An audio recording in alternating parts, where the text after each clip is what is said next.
All right, Royal. Yes, sir. Royal, where'd you grow up? Where are you from originally? Well, I was born in Tupelo, Mississippi, but I grew up in Detroit, Michigan. Detroit. Yeah. And tell me about your childhood. You had both your parents as a kid? Well, it started I didn't have either one of my parents really. I was born in the penitentiary from a prostitute mom. She was 16. My daddy was a truck driver. He was 20. And my mom got out, they released me to my grandmother, Mary Jane.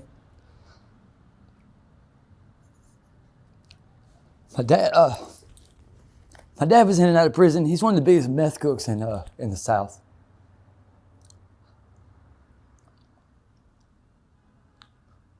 Anyway, so when I was 30 years old, I had my own kid. He got taken from me. And that's when my dad told me the story about when I was 6 months old. Sorry, just think about my kid. When I was 6 months old, that he had to get me back too, blah, blah, blah. Anyway, sorry, bro. No problem. You're not the only one. Anyway, so my mom sold me to some bad people when I was 6 months old, and Billy, my dad, he was a part of let's just call him the Dixie. Anyway, they went down to Florida and they got me back, and then. When you say your mom sold you? Yeah. For what? For cocaine. Sold you as a child? As a baby, 6 months old. She didn't want nothing to do with me, Oh, wow. And so then, I didn't find this out until I was like 30, like I said. So Billy said, and he was like. But your dad got you back? Yeah. And on the way back out of Florida, right before he got onto the Georgia line there, he said he looked over at these apartment complexes and seen my granddaddy's Chevelle sitting there. So he knocked on all the doors of the apartments till finally Carrie come to the door. And at that time, I guess he blasted her in the mouth and threw her in the back of the 18-wheeler, and then took her to Alabama and sold her to the motorcycle gang, which I'll just leave that out, the name of the gang out, After that, I went back to Mary Jane, my grandmother and my grandfather, Mark, which they were great people. They did a real good job, but it was Mississippi, so they didn't really go through all the legal mamma jamma of like getting custody in their names or whatnot. So when I was 11, and my mom had another kid by then too, Harley. No, she was 5. So when I was 11 and Harley was 5, Carrie showed back up one night on the back of a Harley Davidson, and she said she wanted us back. So my grandmother didn't have no choice but to give us back to her.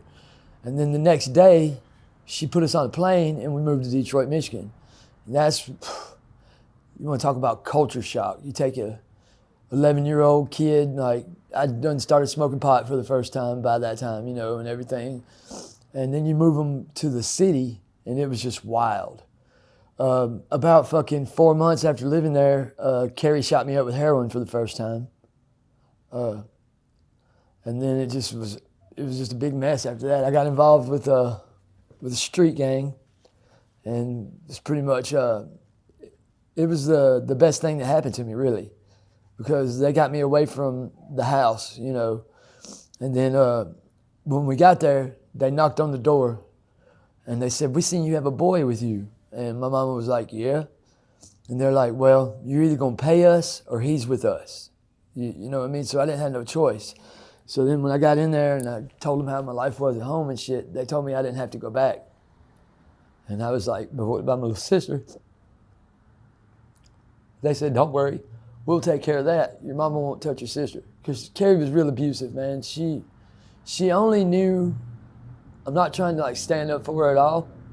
She only knew what had been done to her in the biker gang on how to show love, This is your mom you're talking about? Yeah, so she thought by making me eat her pussy was showing me love. You know what I mean? Because your mom? My mom, yeah. That's what the biker gangs like instilled on her, which I have made it a point in my life to like not dwell on that kind of thing. 3 times I had a gun to her head, and the Japanese suck at making firearms because every time the bullet misfired, every time.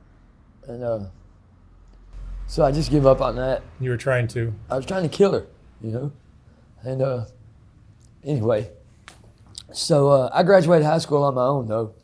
It was something I wanted to do, and then I went to college, and that's where I got my first felony, and I went to prison for the first time What was that for? in Michigan. What'd you do? I was sales of cocaine, over 25 grams. I was when I was 19, I had stacks of money in my pocket, bro. It's like cocaine was a very good selling drug.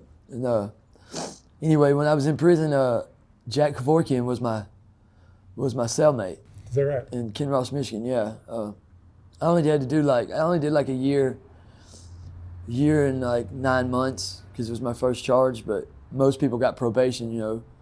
What was Kevorkian like? He was a real fucking like asshole guy. Constantly bitching about being locked up and having to be in there. I would just steal all of his paperwork and send it home and get paid for it. So like, he was really a benefit to me. He couldn't figure out it was me that was doing it. But like, I got $1,800 for his identification badge. I stole it and sent it home to some people. But when I was when I got home from prison, the only place I knew to go was my mom's house, you know. I had to parole out to there. So when I got there, I walked in the house and I was like, wow, this is different. You know, I didn't knock on the door or anything. I just walked in and I was looking around and I was like, man, this is really different. I could hear the shower going, you know. So I just went to the fridge and I opened the fridge and I was like, man, this is a bunch of weird ass beer in here because, you know, they're from the South. They drank Budweiser and stuff like that. And there's all these like just weird looking beers, you know. And I kind of was like, this is really funny. Like something's off, you know. So I sat down at the kitchen table and I smoked me a cigarette.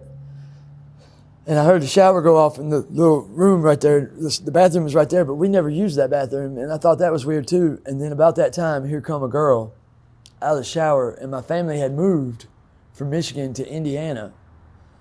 And I had no clue whatsoever. So here's this chick with a towel on her head, butt booty naked. She starts screaming. And I didn't even try to go nowhere. I just went out on the back porch and waited for the cops to get there, you know.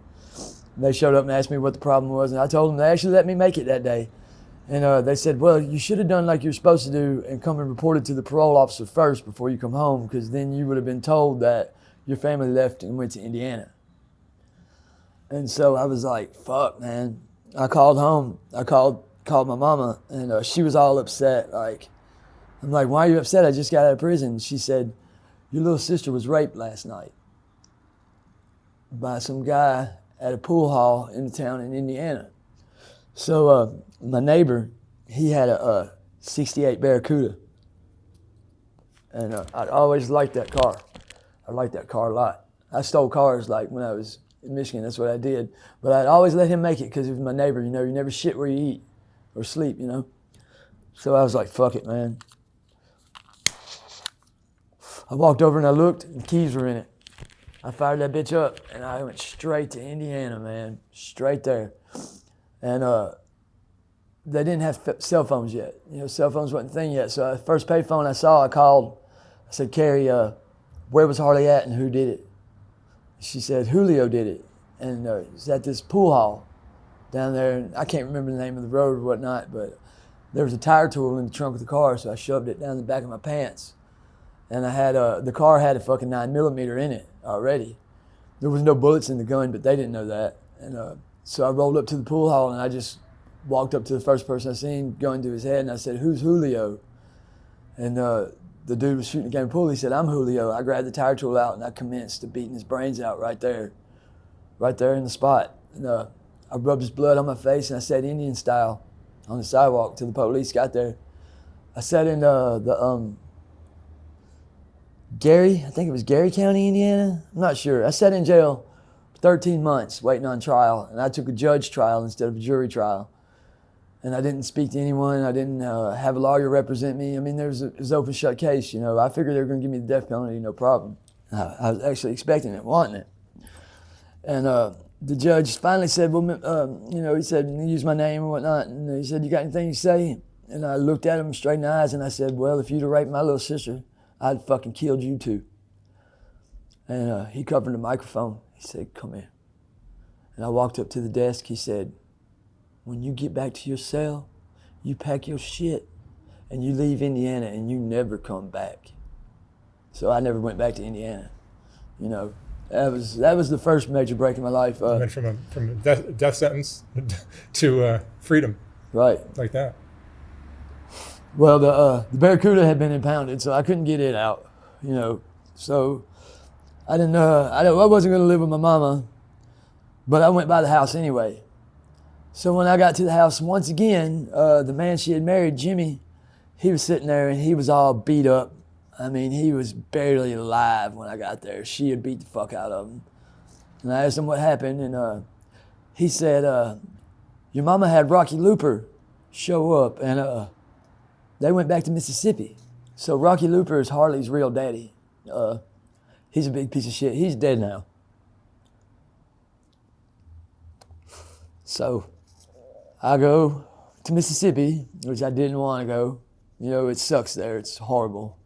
They got no heroin, and fucking everybody's spun out of their brains to the max. And I had tried to go a couple years before that, like right when I first got out of high school, before I went to prison and stuff. I had drove to Mississippi one day, and as soon as I got to my dad's house, he was being raided by the FBI for manufacturing methamphetamines and making illegal porno. And so they give him 36 calendars. So there's no reason for me to go back to Mississippi, you know. And then Carrie took Harley back to Mississippi, so I had to go take care of her. And when I got down there, I realized that there was a reason for me to go to Mississippi, because I learned how to manufacture methamphetamines myself. And I was good at it. And, you know, it was kind of fun and everything. And there's a couple of real bad incidents. As soon as I got there, it was hell, because you know, Rocky didn't want nothing to do with me because I was you know, Billy Shelton's son, and they had beef before we were ever there. And Billy was in prison, and I found out I had 3 other sisters that Billy had. So you refer to your parents by first name? Oh yeah, yeah. I don't hear that a lot. You know, Billy's in prison again, by the way. He got caught manufacturing again. Now that he's 60 years old, they give him after he got such a break, because when Katrina hit, all right, so let's just jump to that. You know, I'm stuck in Mississippi now, so I'm like, I'm gonna make the best out of it. I hooked up with this girl, and her dad was an electrician, and he taught me how to do electric work. So then I got on a huge job down on the coast of Mississippi, Biloxi, which Biloxi's cool. It's kind of like Vegas with sweet tea, you know. It's pretty cool. It was more my flavor because, you know, being in Detroit so long, I was used to hearing stuff at night when I go to sleep or whatever, or just something going on. And Tupelo, there's nothing going on. I went to jail one time, 36 times in Tupelo, just for misdemeanors or whatnot. And anyway, so I got to Biloxi. Oh, and this is something crazy. The street gang that I had joined in Michigan was also in Mississippi. I didn't know that when I got there. So it was like I was right in the mix again. And anyway, so blah, blah, blah. Now I'm involved in that. And so I get this job working with this electrical company, and there's 6 of us in the truck. We get pulled over, and they find an 8-ball of crystal meth in the toolbox, okay? Of course, no one claimed it. Well, guess what they did? They charged every one of us with a felony. So I go back to prison again, 2 years. During that 2 years, my dad was in prison, so I got to spend, Mississippi's only got 3 prisons in the whole thing. So it's kind of funny. Now the place I was born in, here I am living in it again, and my dad's there, and he's a trustee. So I got to spend a little time with Billy. And so they let me out in July, on my birthday actually, July 2005, I got out. So my dad was like, your Aunt Kim has given you a house on the coast, so you can go live on the coast, you know. So I had my own place. I never had my own place before. And I'm sitting there and, you know, I'm watching the weather and I'm thinking, wow, New Orleans looks really cool, you know. And then there's this big storm coming in, and I'm like, man, this is getting kind of bad. And sure enough, we got hit with a Schedule 5 hurricane, Hurricane Katrina. And it was beating the house down like horribly. So once again, my neighbor had a vehicle that I really liked. It was a Z71 Chevrolet extended cab, step side. And me and my friend Cooter and his girlfriend, my girlfriend True, we jump in the truck and we head to New Orleans because the weather said it was nice and sunshiny there. Showed pictures of people on Bourbon Street partying or whatnot. Well, we knew the hurricane was coming, so we stopped at Slidell, Louisiana, which was almost out of gas, and I walked up to the register. I told Cooter to fill the truck up. He's like, we ain't got no money. I said, don't worry about it, I got it. I told the guy, I set a case of beer on the register. I said, I need 2 packs of Newports, 2 packs of Marlboros, and we're filling that Chevrolet up out there. So he rings it all up, and when he tells me the price, I just deck him. Dow! Grab the beer and cigarettes, go get in the truck, and we head to New Orleans. You know, got away with it because all the authorities knew what was going to happen. You know, so we had this guy named Bear that we were getting drugs from, like in Biloxi. So we went to see Bear first thing, you know, and he was freaking out. We're like, Bear, what's the matter? What's the matter? He's like, I got to get to my mama's house. I got to get to my mama's house. I'm like, why? He's like, because mama can't swim. I'm like, what do you mean mama can't swim? We're not going to a party. He's like, the levees have broken. Within a matter of minutes, we're going to be overrun with water. And I'm like, fuck, well, good thing I got 4-wheel drive. Come on, let's go. I'm sorry, I'm getting a little sick, man. Like, yeah, just a little bit. I know. Anyway, so we get to Bear's Mama's, which was in the 9th Ward of Louisiana, and the water is all the way up to the center hub of the truck by now. And we get in the house, and by the time we get into the house, the water is coming into the house, all right? So we climb on the truck and get on the roof of the house, and by this time, the water has gone over the truck, and we don't know what the fuck we're gonna do, man. We ain't got no clue. It just so happened that I had a 40 caliber Glock on me, and Cooter had a 380 on him, which you would think, like, this is nothing, you know, like, why are you telling me about, because those guns is the only reason I stayed alive. In California, nobody carries a gun. It's kind of cool, you know. But anyway, so we're on the roof, and there's New Orleans Parish police going by in boats, and we're like, hey, and they're just acting like they don't see us, you know, because we're a bunch of white people on the house, on the roof in the 9th Ward, you know, they don't really care, you know. And so finally, we managed to rip some plywood off the top of the house, and the girls that were with us were like, take shingles and put on the inside, and it'll make it where the water don't come in. And I'm glad they thought about that, because it sure enough did. Like, we made some makeshift rafts, and we put them out in the water. We seen where the parish, because that's what they call them, instead of county sheriff, they call them parish sheriffs. They were down a little ways, so we figured if we throw in, the current will catch us, and we'll get down to where the rescue boats were, or whatever. And so my friend Cooter is trying to catch the rope, and we left Bear and his mama on the roof. Like, he was too big to get in the boat, and she couldn't swim anyway. So he's trying to catch the rope, and when he did, he fell out. And as he was falling out, he threw his 380 in, and his girlfriend grabbed it. And about that time, he was trying to stay up, and he couldn't stay up. And I looked over to the left, and here come an alligator. And it got Cooter, and it grabbed him. And he was freaking out or whatever. And my girlfriend, she was like, shoot him, baby, shoot him. And I'm like, who? Shoot the alligator?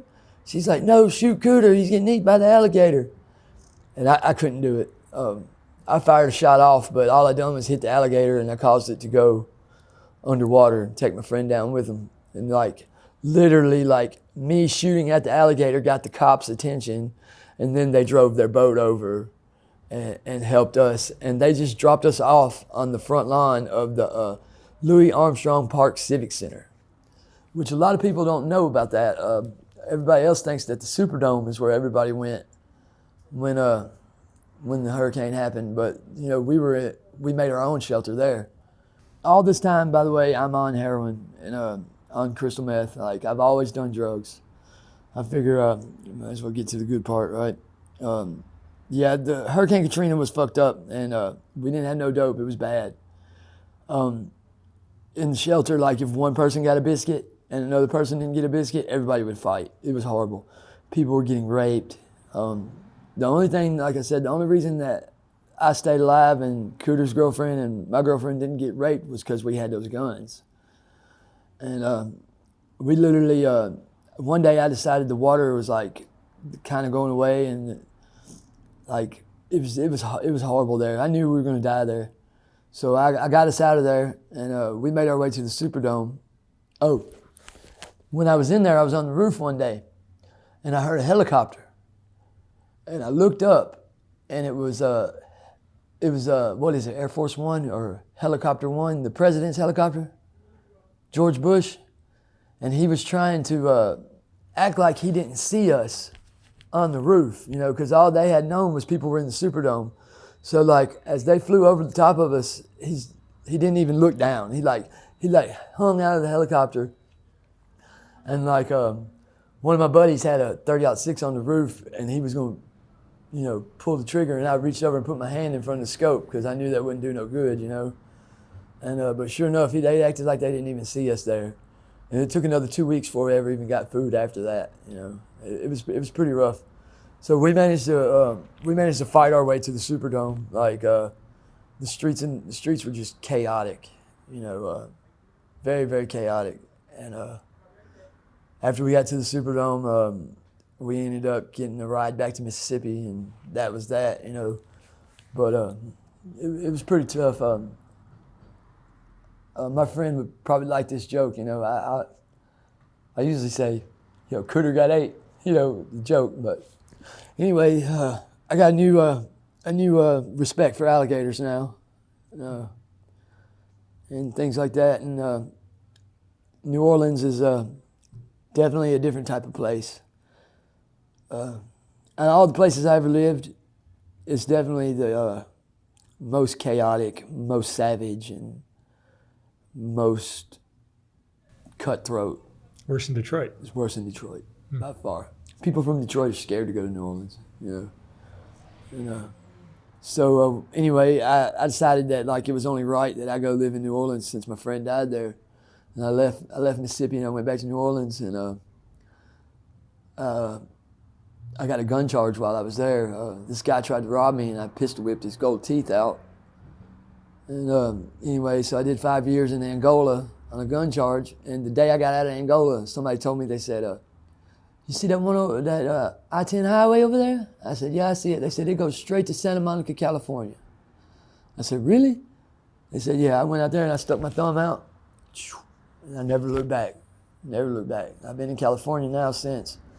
So when I got out here, I've been on the streets. I've been on the streets since Katrina, actually. If I wasn't in prison, I was on the streets. Life on the streets is a lot different. There's a lot of stealing going on. There's a lot of just, there's no unity between people on the streets. Like if a category of a natural disaster ever happened in California, like happened in New Orleans that day, I would be very frightened to see what happened to the people out here. Like it wouldn't be good, because no one knows how to stand next to each other. And then I've been here for an earthquake, a big earthquake back in '94, and it was pretty beautiful how everybody helped everybody else really? out. Yeah. It was pretty amazing. That's People great. that never talked to each other That's great. Everyone was helpful. But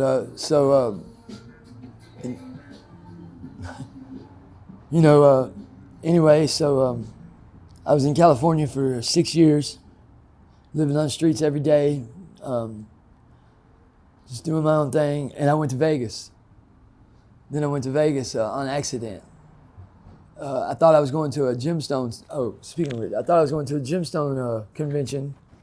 I made this for you, by the way. Gemstone convention in Phoenix, Arizona. And when I woke up, we were in Vegas. And so I had to go skateboard in Las Vegas. And anyway, I was there for a year. And one day I just, out of nowhere, decided to come back. And when I was in Vegas, we were only doing black. We wasn't doing fentanyl. That's one of the main reasons I left, because I was wanting to try to get clean again. It's a horrible thing to be on, because it's unmanageable. You can't, like, I used this morning at 6 a.m. and I'm already getting sick. And Do you need to fix right now? yeah, I do. But You want to? I don't have anything. You don't have anything with you.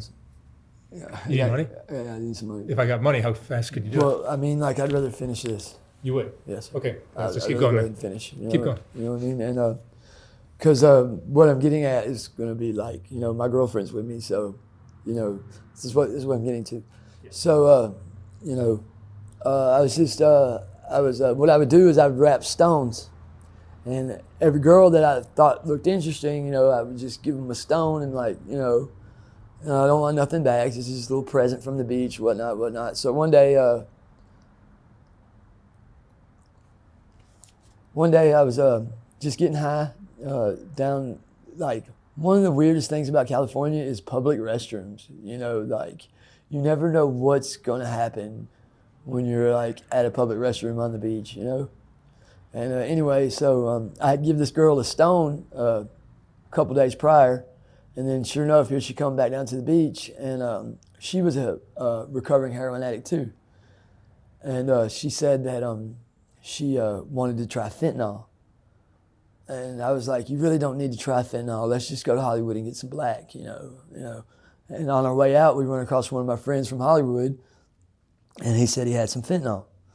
So we went back to my bando, and, I let her try it or whatever. Well, I can't say let her. She wanted to try it, so she tried it, And then she started, like, picking at the carpet. So I figured, like most junkies, she was just looking for stuff in the carpet. So I went over and started painting on my wall, because I do art now. That's what I do. Instead of crime, I do art.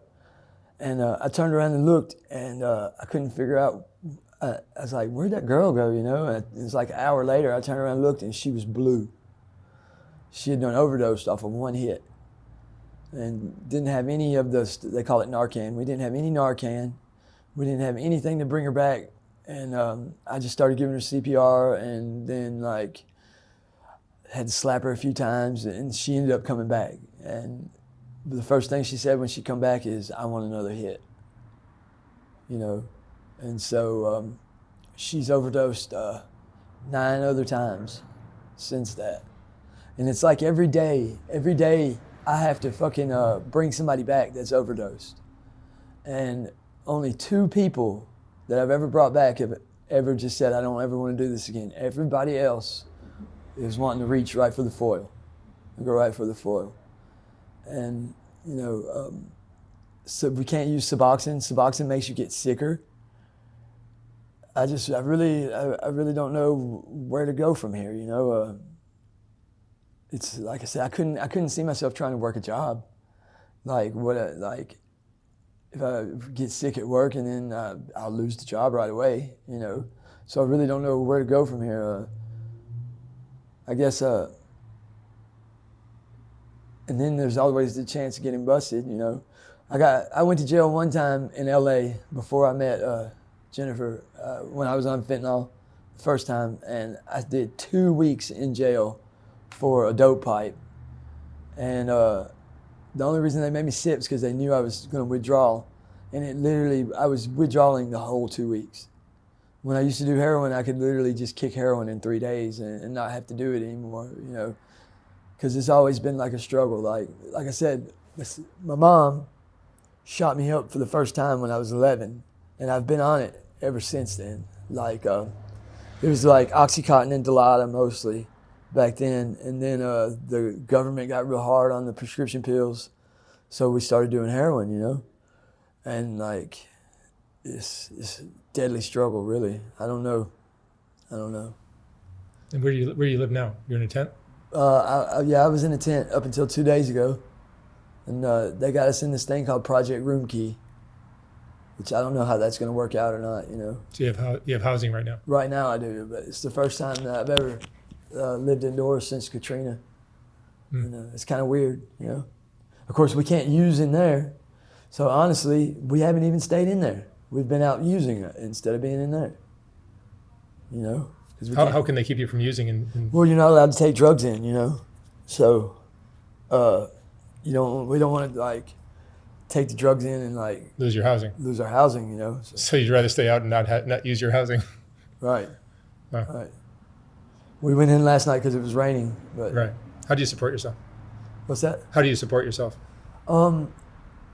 Well, sometimes I boost, you know, but I'm not that good at it. You know what I mean? Even though you don't have to be good at it in LA to do it. It's boosting is too stressful for me. I'm a panhandler. You know, I don't really agree with prostitution. You know, and I don't do any gay for pay or nothing like that. Like I make pretty good money panhandling, believe it or not. Matter of fact, like something I was gonna say, I make so much money panhandling sometimes that I'm afraid I might not ever work a real job again. Like for instance, the Black Eyed Peas is in town tonight. When that concert gets out, I bet you me and my dog make at least $300. Like the band The Neighborhood played 2 weeks ago, we made $400 in an hour, just panhandling. Hold a sign that says "hungry as fuck." It's really weird, really, but you know, I don't know. How old are you now? I was born in '84, so I think it's like 37. Do you have kids? I do have one kid. Where is he? He's in Mississippi.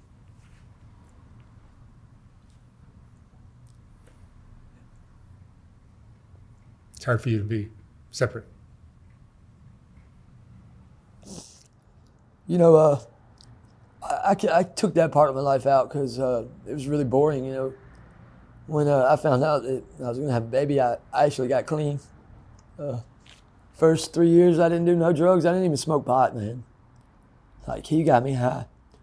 And one day I was at work, and I got a call from my mother-in-law. And she said, Amy's in jail. I said, well, what's Amy in jail for? She's like, hell, I thought you could tell me. And I'm like, well, I don't know. Well, she had 2 other kids. Come to find out, while I was in jail, while I was at work, she had been selling her kids Adderall so that she could get Xanaxes. And she had sold to an undercover cop. So because of that, because she was selling her kids pills, the Child Protection Services showed up and took my kid from me. Well, come to find out, Amy had never made a birth certificate on Corbin. So since she was married to somebody else when she had the baby, he got parental rights of my kid, not me. And so I haven't seen my kid since that day. And it's been a big ordeal. Well, I seen him one time. I seen him for a week one time after that. I got a call. I got a call that she was at a house where they were cooking meth. And I went over there and I took the baby. Actually, I hit myself in the head with a pistol that night to scare everybody. It worked. It made them all run. That way I could get back to where the baby was and get them out of there. And then when I went to the police to tell the police what had happened and that I had my kid, they took my kid from me right there, even though I had done what was right, you know. And so I decided the best thing was for me to leave because I was going to end up getting in a lot of trouble. Yep. So I hope he's doing okay, you know. They don't let, I don't talk to anybody back home anymore, so I don't know. It's a hell of a life you've lived. Yeah. Yeah. What's your biggest regret? I don't have any. If I was going to have regrets, I wouldn't be able to be who I am today. Regrets cause pain, and pain causes mistakes, you know. And I can't afford to make a mistake at all, you know, because if I make a mistake, then something bad could happen, you know. What's the most important thing you've learned in your life? Most important lesson? That material possession means nothing, and that that the people that you know, when you show loyalty, you get loyalty back, you know, and you know, the memories you make and the people that show their loyalty back to you is what's important, you know. The girl that overdosed that day, we've been together ever since. 3 years. We use dope every day. Neither one of us, we make a joke. We say, yeah, we're really interesting. We don't fuck around on each other, and we don't take our clothes off to get our dope, you know. Everybody thinks that's funny, you know, but you know, it's kind of, it makes it kind of a struggle sometimes, because we see other people, they like got piles and piles of dope, and we're like, she's like, well, how are they doing so good and we're not? I'm like, well, they break their values, you know. They don't have any care about what they do to get their dope, you know. And I don't know. It's crazy out here, though. I think what you're doing is a really good thing, though. Yeah, it's definitely interesting to learn the story behind all these people that are just living on the street. And it's, you know, look at you. It'd be easy to see you panhandling and go, geez, why don't you just get a job? And then you hear the whole story and you see the situation you're in today. And on fentanyl, it's going to be really hard for you to do anything for 8 hours. So hard. I guess I could say, you see, and then I don't even regret getting on fentanyl, because you don't shoot it up anymore. We don't shoot up anymore. You smoke it. I mean, like, you couldn't work a job and just smoke a little bit here and there? I mean, the thing is like I said, I used it 6 o'clock this morning, and I think it's like, what, 1 o'clock? And I'm already drenched in sweat, and I'm like, you know, I wish I would have been more, because I was like really pumped up for doing this story. And I feel like because I done got sick, it's taken away from what I was going to say, you know, and do. And you did a great job. Thank you. But, you know, it's like, it's tough, you know what I mean? Like, there's been a lot more crazy things happen. Like, I could tell you stories after stories after stories, you know, but none of it really gets to the point, you know. And the point is, like, mothers shouldn't treat their kids like I was treated, you know, and I'm lucky that, like, I met some of the people I met along the way that helped me keep my mind where it was and not become the person like she was. Because, you know, they say genetics is genetics, you know. And I've made it a point to, like, not be like Carrie and Billy, you know. All right. Well, Royal, thank you so much for sharing your very interesting story. Thank you. I wish you the best of luck. And thank you, brother. We'll give you what you need right now. Thank you.